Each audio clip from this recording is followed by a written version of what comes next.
UPSC civil services exam 2026 మరియు 2027లో అంటే next year ఆ తర్వాత ఇయర్ రాయాలనుకునే వాళ్ళ కోసం సిఎస్పిఎస్ అకాడమీ ఒక ప్రత్యేకమైన బ్యాచ్ లాంచ్ చేస్తుంది. ఇది ప్రిలిమ్స్ మెయిన్స్ అన్నిటికి సంబంధించి ఈ బ్యాచ్ అనేది దాదాపు 10-11 నెలలు ఉంటుంది అనమాట. దీనికి సంబంధించి ఆన్లైన్ లో ఆఫ్లైన్ లో కోచింగ్ తీసుకోవచ్చు. ఈ బ్యాచ్ సెప్టెంబర్ 19 అంటే ఈ నెల 19వ తారీఖు నుంచి స్టార్ట్ అవుతుంది. ఇంట్రెస్టెడ్ క్యాండిడేట్స్ ఈ వీడియో పైన ఉన్న ఫోన్ నెంబర్ కి కాల్ చేయొచ్చు. రీసెంట్ గా మన సుప్రీం కోర్ట్ ఆఫ్ ఇండియా విడాకులకు సంబంధించి ఇచ్చిన ఒక కోర్టు తీర్పు బాగా చర్చల్లో ఉంది. శివంగి బన్సల్ వర్సెస్ సాహెబ్ బన్సల్ ఈ కేసు అన్నమాట. అసలు ఏంటి కేసు ఒకసారి చూద్దాం. ఒక అమ్మాయి అబ్బాయి 2015లో పెళ్లి చేసుకున్నారు. 2016లో వాళ్ళకు ఒక కూతురు పుట్టింది. 18లో ఇద్దరు విడిపోయారు.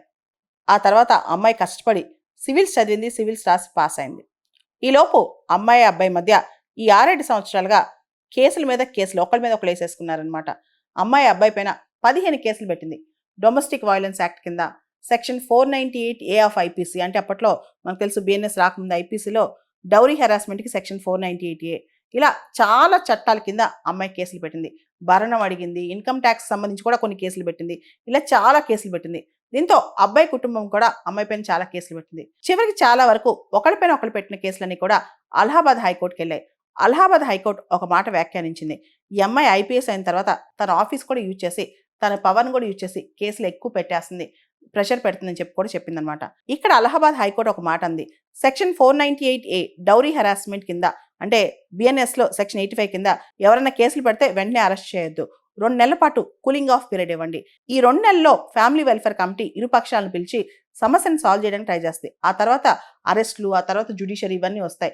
ముందు కూలింగ్ ఆఫ్ పీరియడ్ ఇవ్వండి, వెంటనే అరెస్ట్ చేయొద్దని చెప్పి అలహాబాద్ హైకోర్టు చెప్పింది. అంతేకాదు, ఈ అమ్మాయి తన అధికారాలు మిస్యూజ్ చేసిందని కూడా అలహాబాద్ హైకోర్టు చెప్పిందనమాట. తర్వాత ఈ కేసులన్నీ కూడా సుప్రీంకోర్టుకి వెళ్ళాయి.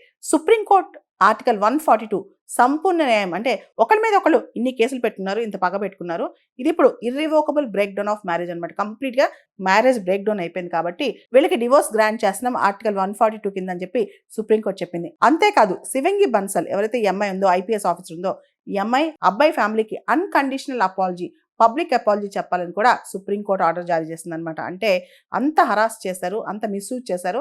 Section 498A domestic violence act over use చేశారు, మిస్యూజ్ చేశారు, అబ్బాయి కుటుంబాన్ని ఎమోషనల్ ట్రామాలో పెట్టారని చెప్పి. అయితే భారతదేశంలో ఒక చర్చ నడుస్తుంది.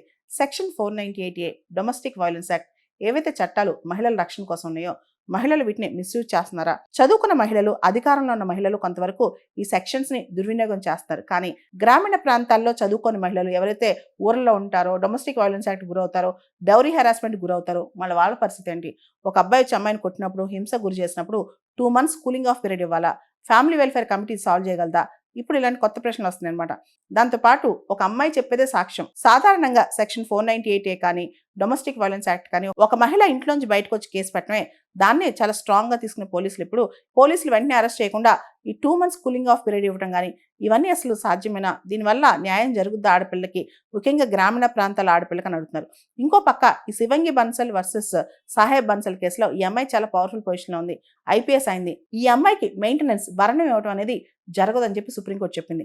అంతేకాదు, మనం చూస్తే కనుక కొన్నిసార్లు అబ్బాయిల పైన దొంగ కేసులు చాలా మంది అమ్మాయిలే పెడుతున్నారు. ముఖ్యంగా అబ్బాయిల తల్లిదండ్రులు, వాళ్ళ బంధువులు, వాళ్ళకి ఏమీ సంబంధం లేకపోయినా వాళ్ళని కూడా కేసులోకి లాగుతున్నారనమాట. కొన్నిసార్లు బెదిరించడానికి, భయపెట్టడానికి, కక్ష సాధించడానికి కూడా ఈ 498A కేసులు వాడుతున్నారు. ఇప్పుడు సెక్షన్ 85 ఆఫ్ బిఎన్ఎస్ వాడతారనమాట.